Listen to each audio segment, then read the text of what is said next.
5 जुलाई को मुख्यमंत्री ने कहा कि इस साल कोरोना महामारी के संक्रमण की वजह से सभी विश्वविद्यालयों, महाविद्यालयों और तकनीकी शिक्षण संस्थाओं में स्नातक और स्नातकोत्तर की परीक्षाएं नहीं होंगी। छात्रों ने राहत की सांस ली, लेकिन इसके बाद कल MHRD ने गाइडलाइन जारी की और कहा कि एग्जाम होंगे और वो भी सितंबर तक कराने होंगे। अब प्रदेश के 10 लाख से ज्यादा छात्रों के सामने कंफ्यूजन है कि वो पढ़ाई करें या ना करें, तैयारी करें या ना करें, एग्जाम होंगे या फिर नहीं होंगे।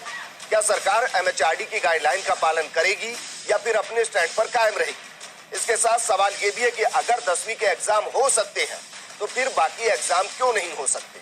सवाल ये भी है कि डिग्री बिना फाइनल एग्जाम के कैसे मिल सकती है, और अगर मिलेगी तो फिर उसका आधार क्या होगा? साथ ही जो लोग फाइनल ईयर में हैं और बीते फर्स्ट ईयर, सेकेंड ईयर में सप्ली है, तो फिर ऐसे छात्रों का क्या होने वाला है? कंफ्यूजन भारी है, छात्रों की लाचारी है और बयानबाजी इस पर लगातार जारी है। लेकिन ये सब कब तक होगा?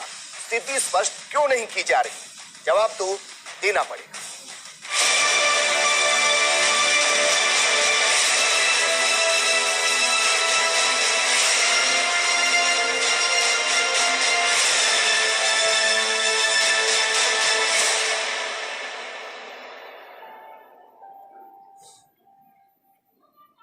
चलिए सबसे पहले तो आपको ये सुनाते हैं कि जब प्रेस कॉन्फ्रेंस उच्च शिक्षा मंत्री भंवर सिंह भाटी ने की और उनसे तमाम सवाल किए गए इसको लेकर, तो उन्होंने क्या कुछ जवाब दिए, पहले जरा ये सुनिए। देश और दुनिया के सामने, हर व्यक्ति के सामने सबसे पहले उसका जीवन है, उसका स्वास्थ्य है।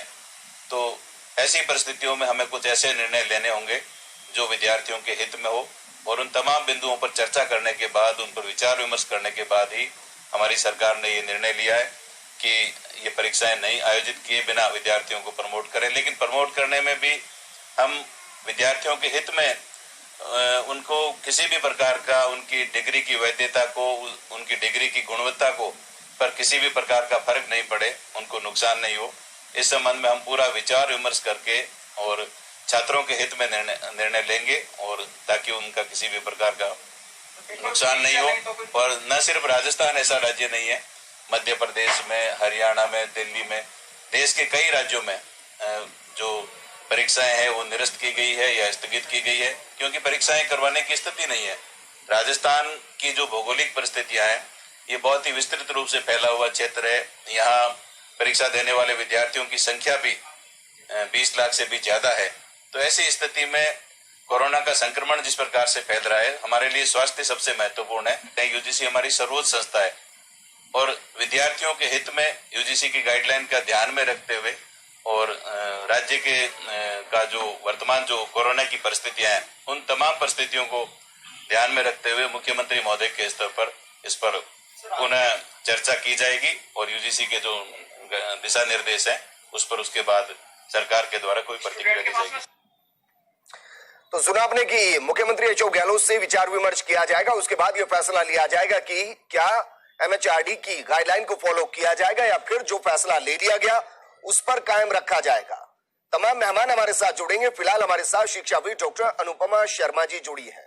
अनुपमा जी, आपसे सबसे पहले जानना चाहूंगा, आप किसके साथ हैं? क्या आपको लगता है कि अगर फाइनल ईयर के एग्जाम होंगे तो बच्चों के लिए बेहतर होगा या नहीं होंगे तो बेहतर होगा? देखिए, सबसे पहले तो क्योंकि मैं शिक्षा जगत से जुड़ी हुई हूँ, एक जयपुर के ही प्रेस्टिजियस कॉलेज में वाइस प्रिंसिपल हूँ, तो मैं छात्र हित में सोचूंगी, क्योंकि छात्रों के साथ ही मैं लगातार इंटरेक्शन में रहती हूँ।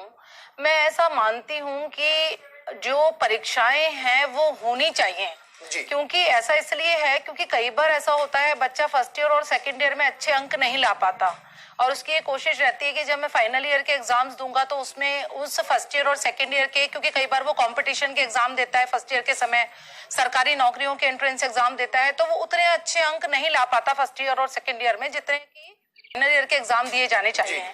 और अगर फाइनल ईयर में हम उसे प्रमोट ही करते हैं और प्रमोट के आधार पर वो किसी पीजी में प्रवेश लेता है, तो ना तो छात्र का सेटिस्फेक्शन जोन होगा और ना ही उसके साथ न्याय होगा। दूसरी समस्या ये है कि बहुत सारे ऐसे बच्चे हैं जिनके की फर्स्ट ईयर और सेकेंड ईयर में लगातार पेपर्स में बैक रहती है और वो बहुत कोशिशों के बावजूद भी उस बैक को क्लियर नहीं कर पाते। अगर सरकार जो है वो पेपर नहीं करवाती है और सिर्फ प्रमोट का क्राइटेरिया अपनाती है, तो ऐसे छात्रों को लाभ होगा, और ये जो लाभ है ये उचित नहीं है। ये अयोग्य छात्रों को एक लाभ देने का अवसर है, दिया जा रहा है सरकार की तरफ से। का स्वागत। आज हम बात करें कि जो सरकार ने फैसला 5 जुलाई को लिया था कि फाइनल ईयर के एग्जाम नहीं होंगे, चाहे वो ग्रेजुएशन हो या पोस्ट ग्रेजुएशन हो, और उनको प्रमोट कर दिया जाएगा, यानी उनको डिग्री दे दी जाएगी। अब यूजीसी की गाइडलाइन आने के बाद कंफ्यूजन छात्रों के जहन में है।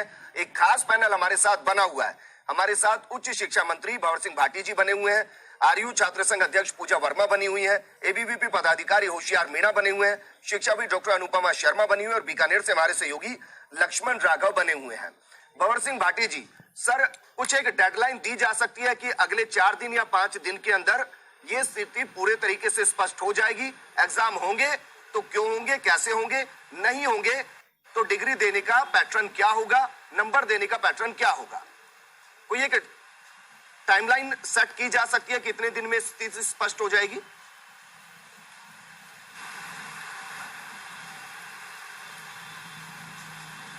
देखिए, मैं ये कहना चाहूँगा कि जो आप टाइमलाइन की बात कर रहे हैं, तो निश्चित रूप से अतिशीघ्र, बहुत जल्दी से जल्दी, क्योंकि विद्यार्थी जो कल 5 तारीख के बाद विद्यार्थियों के सामने ये स्थिति स्पष्ट हो गई थी कि अब एग्जाम नहीं होंगे, लेकिन यूजीसी की गाइडलाइन आने के बाद फिर से जो ये भ्रम की स्थिति पैदा हो गई है, असमंजस की स्थिति पैदा हो गई है, तो इसको अतिशीघ्र दूर किया जाएगा। और उच्च स्तर पर पूरी चर्चा करने के बाद माननीय मुख्यमंत्री जी के स्तर पर चूंकि ये फैसला हुआ है, तो मुख्यमंत्री महोदय से पूरा फीडबैक लेकर के उनको वर्तमान जो परिप्रेक्ष्य है उसकी पूरी जानकारी देने के बाद में हम जल्दी से जल्दी निर्णय करेंगे, ताकि विद्यार्थियों के सामने किसी भी प्रकार का असमंजस नहीं हो।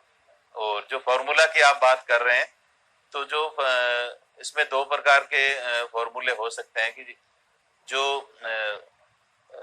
फाइनल फर्स्ट ईयर में जो विद्यार्थी जो पढ़ रहे हैं, सेकेंड ईयर, थर्ड ईयर तीनों में है, तो जो फाइनल ईयर का विद्यार्थी है उसको सेकेंड ईयर और फर्स्ट ईयर के जो नंबर्स हैं उनके एवरेज पर दिया जाए, या एवरेज, एक तो एवरेज मार्क्स का फॉर्मूला हो सकता है, या बेस्ट क्या फॉर्मूला हो सकता है वो हमारे यूनिवर्सिटीज के जो वाइस चांसलर्स हैं उनकी हमने एक टीम बनाई है, एक कमेटी बनाई है, और वो पूरा गंभीरता से इस पर अध्ययन कर रहे हैं, क्योंकि बहुत सारे ऐसे विश्वविद्यालय हैं, सभी विश्वविद्यालयों की अलग अलग स्थिति है। सीकर के विश्वविद्यालय में दोस्तों, मेरा वीडियो बनाने का मतलब सिर्फ इतना है, ये राजस्थान की न्यूज़ है कि वहाँ की सरकार, राजस्थान की सरकार अपने बच्चों के हित में कितना कुछ कर रही है। ये बता रहे हैं कि यहाँ पर 24 से और 30 लाख के करीब जो है स्टूडेंट है पूरे राजस्थान में, और उनके फ्यूचर को देखते हुए, उनके स्वास्थ्य को देखते हुए जो भी होगा यहाँ पे मुख्यमंत्री जी जो है वो अच्छा निर्णय ही लेंगे। लेकिन मैं उत्तर प्रदेश की बात करता हूँ, जब से यहाँ पर यूजीसी की जो है प्रेस रिपोर्ट, यहाँ पर प्रेस नोटिस जारी हुआ है, साथ में एमएचए ने जो नोटिस जारी किया है, उसके बाद यहाँ पर ना तो उच्च शिक्षा मंत्री, ना ही आपका जो है यहाँ पे सीएम साहब ने, ना ही किसी भी स्तर पे किसी ने भी यहाँ पर छात्र की कोई भी ऐसी ज़रूरत वाली बात नहीं की है कि उनको बताया जाए कि यहाँ पर हम जल्दी निर्णय लेने वाले हैं, जो भी होगा छात्र के हित में लेंगे, या फिर यूजीसी गाइडलाइंस को फॉलो करते हुए निर्णय लिया जाएगा।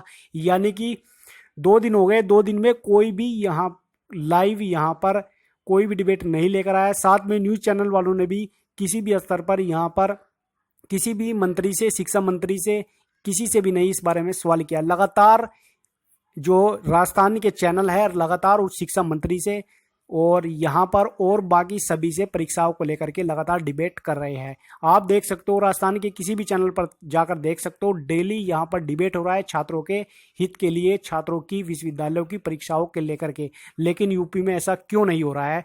आखिर इतनी जो है यहाँ पर मीडिया है, लगातार इतने चैनल्स है, पूरे भारत में इतने चैनल्स है, उत्तर प्रदेश के अलग चैनल्स है यहाँ पर, लेकिन किसी ने भी यहाँ पर किसी भी मंत्री या शिक्षा मंत्री से यहाँ पर ये नहीं पूछा है कि आखिर आप फैसला क्या लेने वाले हो, क्या रिजल्ट्स निकलने वाले हैं, कैसे बच्चों के हित में और उनके फ्यूचर के हित में और उनकी हेल्थ के बारे में कैसे आप यहाँ पर डिसीजन लोगे, क्या आप यूजीसी गाइडलाइंस को फॉलो करोगे या फिर अपने दिशा निर्देश अलग से जारी करोगे, क्या मुद्दा है, क्या कुछ है, यहाँ पर कुछ नहीं है। बस यही मेरा मतलब था राजस्थान की दिखाने के लिए कि राजस्थान में जो सरकार है बहुत अच्छा अपने फ्यूचर के लिए, यहाँ पर बच्चों के फ्यूचर के लिए लगातार जो है उनको सेटिस्फाई करने के लिए यहाँ पर डिबेट हो रही है। तो मुझे बहुत अच्छा लगा है इस बारे में कि यहाँ पर राजस्थान में भी, हरियाणा में भी और पंजाब में भी लगातार जो सरकारें हैं वो छात्रों के हित में डेली कोई ना कोई चैनल पे यहाँ पर डिबेट करती है। और शिक्षा मंत्री जो है लगातार छात्रों के स्वास्थ्य के बारे में, छात्रों के भविष्य के बारे में यहाँ पर लगातार सोच रहे हैं। तो आई होप आपको वीडियो अच्छी लगी तो लाइक करें, साथ में इस वीडियो को ज़्यादा से ज़्यादा शेयर करें। चैनल पर नए हैं तो प्लीज़ चैनल को सब्सक्राइब कर ले। दोस्तों लंबी वीडियो हो गई है तो उसके लिए सॉरी। तो मिलते हैं कोई लेटेस्ट अपडेट के साथ, तब तक के लिए जय हिंद।